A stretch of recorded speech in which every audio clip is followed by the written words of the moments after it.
তার মা বাবার সন্তুষ্টির জন্য একটি রাত কাটাইলো, এই ব্যক্তির জন্য আল্লাহ জান্নাতের মধ্যে দুইটি দরওয়াজা খুলিয়া দিল।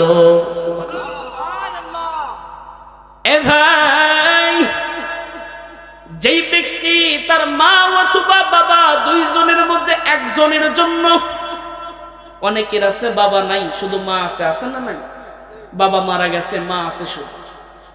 মা অথবা বাবা দুইজনের মধ্যে একজনের জন্য একটি, তাদের সন্তুষ্টির জন্য একটি রাত কাটাইল, ওই ব্যক্তির জন্য জান্নাতের একটা দরজা খুলিয়া দেন। সুবহানাল্লাহ বলেন না রে, এরা ঘুমাইছে। আর যে ব্যক্তি মা বাবার অসন্তুষ্টিতে একটি রাত কাটাইল, ওই ব্যক্তির জন্য জাহান্নামের একটা দরজা খুলিয়া যায়। নাউজুবিল্লাহ। এ ভাই, মা বাবা বড় অমূল্য সম্পদ। মা বাবার সাথে সৎ ব্যবহার করো, ভালো ব্যবহার করো রে গোলাম। খবরদার মা বাবার সাথে বেয়াদবি করবা না। ইবনে মাজাহ শরীফের মধ্যে আছে, এক সাহাবী মায়ার নবীকে ডাক দিয়া বলেন, মায়ার নবী আমার, সন্তানের প্রতি পিতা মাতার হক কতটুকু? মায়ার নবী ডাক দিয়া বলেন, সাহাবী রে, তোমার জন্য তোমার মা বাবা, তোমার জন্য জান্নাত, তোমার জাহান্নাম। যদি তোমার প্রতি তোমার মা বাবা সন্তুষ্ট হন, তাহলে তোমার জন্য জান্নাত। আর যদি তোমার মা বাবা তোমার প্রতি অসন্তুষ্ট হন, তাহলে তোমার জন্য জাহান্নাম। এর জন্য ও ভাই, খবরদার খবরদার, কখনো মাকে কষ্ট দেওয়া যাবে। এ যুবক, এখনো অনেক ভাই আছে দোকানপাটে, বাড়িতে বন্ধুর সাথে সময় দেয়। ও তরুণ যুবক ভাই, তোমার পা দুটি যদি আগাইয়া দাও, তোমার পা ধরে বলিও, ভাই আজকের মতো এত সুন্দর সময় তুমি আর পাবা না। ও যুবক, তোমার মতো বহু যুবক ছিল এই দুনিয়ায়, কিন্তু তারা আজকে নাই।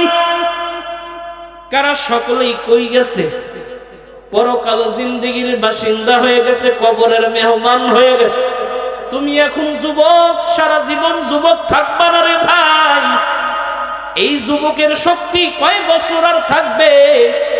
যেই দিন তোমার বয়স বেশি হয়ে যাবে, বয়সে যখন নুয়ে পড়বে, হায় রে হায়, সেই দিন হাজারো আফসোস করে কিন্তু এই সময়টা তুমি পাইবা না। কথা কয় না একটু?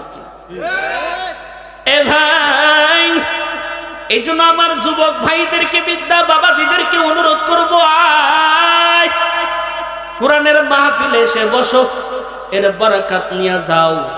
কারণ কোরআনের মাহফিলে আসলে বসলে নেক আছে না নাই? সওয়াব আছে না নাই?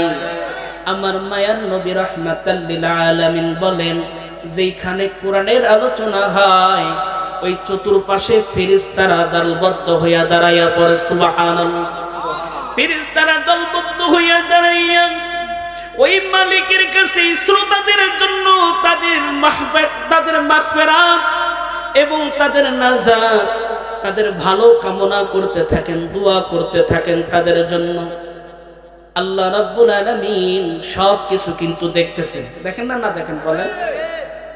এ ভাই, খোকারাহাট থেকে যখন আপনি ডিমলা যাবেন, হঠাৎ করে যখন ভাটিয়া পাড়াতে দেখবেন 200 লোক একত্রিত হইয়া গোল মিটিং করতেছে, হট্টগোল করতেছে, অটোওয়ালাকে একটু বলবেন, ভাই থামো, দেখে যাই ব্যাপারটা কি। বলবেন না? না বলবেন। আল্লাহ তেমনি জমিনে তাকায়া দেখবেন, এই জায়গার চতুর্পাশে ফেরেশতা দ্বারা ভর্তি। আল্লাহ কুদরতি নজর দ্বারা সব কিছু দেখতেছেন। আল্লাহ কিন্তু জানেন, তারপরেও প্রশ্ন করবেন, ফেরেশতারা ব্যাপার কি, এইখানে কেন, এমন ভাবে কেন? ফেরেশতারা ডাক দিয়ে বলো, মালিক তুমি তো মাওলা, সবই জানো। তারপরেও বলি মাওলা, তোমার এই গোলামরা তোমারে পাওয়ার জন্য আজকে বাড়ি ঘর সব পালাইয়া তোমার কোরআনের মজমায় বসে গেছে। আল্লাহ বলবে, ও ফেরেশতারা, আমার বান্দাগুলা কিসের জন্য বসছে? তারা কি চায়? তারা কি চায়? আমি আল্লাহর কাছে কি সম্পদ চাই না? বাড়ি গাড়ি, পাহাড় পর্বত, অট্টালিকা, সোনা গয়না, হীরা মানিক মুক্তা, কি চায় তারা? আল্লাহর ফেরেশতারা ডাক দিয়া বলে, মালিক, তারা এইখানে কোনো সম্পদের লোভে বসে নাই, হীরা মানিক মুক্তা সোনা গহনার জন্য বসে নাই। তোমার এই প্রেমিকরা তোমাকে পাওয়ার জন্য, ওই জান্নাত পাওয়ার জন্য তারা ঘর বাড়ি, বিবি বাচ্চা, সন্তান সম্পত্তি সব রাখিয়া আল্লাহ তোমার এই খোলা আসমানের নিচে জমিনে বসে পড়েছে। সুবহানাল্লাহ। আল্লাহ বলবে, তাইনি? আমার গোলামকে কখনো জান্নাত দেখেছে? ফেরেশতারা ডাক দিয়ে বলবে, ও মালিক, না, তারা জীবনে জান্নাত দেখে না, কিন্তু তারা মনে প্রাণে বিশ্বাস করে জান্নাতের নিয়ামত সুন্দর। মায়ার নবী রাহমাতাল লিল আলামিন মেরাজের রাতে সব কিছু দেখে দেখে এক এক করে বর্ণনা করে দিয়েছেন। আর প্রত্যেকটা বর্ণনা আমরা মুসলিম মনে প্রাণে ঈমানের সহিত বিশ্বাস করি। জান্নাত আছে, জান্নাতের নিয়ামত ভরপুর, বিশ্বাস করি না? না, ওই জান্নাত চাই। আমার মালিক ডাকতে বলে, ও ফেরেশতারা, তোর সাক্ষী থাক, আমার যে বান্দারা আমি আল্লাহর জন্য, আমার জান্নাতের জন্য আজকে ঘর বাড়ি, পরিবার, সন্তান, স্ত্রী ফালাইয়া আমার কোরআনের মাজমায় খোলা আসমানের নিচে জমিনে ঠান্ডায় বসিয়া কোরআনের আলোচনা শুনতেছে, আমি আল্লাহ তাদের জন্য জান্নাত ওয়াজিব করে দিলাম। চিৎকার। এ ভাই, আল্লাহ বলবে, আমার গোলাম আর কি চায়?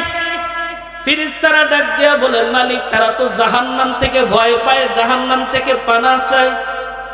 আল্লাহ বলবে, ফেরেশতারা রে, তারা কি কখনো জাহান্নাম দেখেছে? আল্লাহ বলবেন, তারা কি কখনো জাহান্নাম দেখেছে? আল্লাহ বলবেন, তারা কি কখনো জাহান্নাম দেখেছে? জাহান্নামের ভয়াবহতা, কঠোর শাস্তি সম্পর্কে কি তারা কখনো দেখেছে?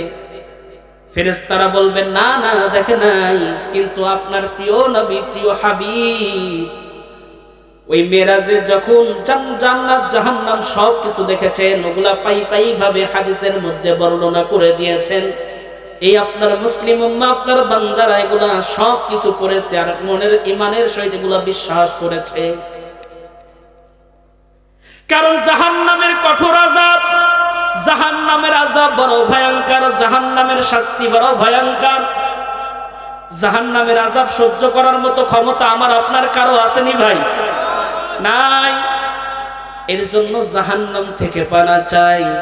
আল্লাহ বললেন, তাহলে ঠিক আছে ফেরেশতারা, তোরা সাক্ষী থাক, আমার বান্দারা যেই জাহান্নাম থেকে ভয় পাইয়া বাড়িঘর, পরিবার, সন্তান সন্ততি সব ছাড়িয়া আমার কোরআনের মাজমায় কোরআনের আলোচনা শোনার জন্য জান্নাতের বাগানে বসলো, আমি আল্লাহ তাদের জন্য জাহান্নাম হারাম করে দিলাম। সুবহানাল্লাহ।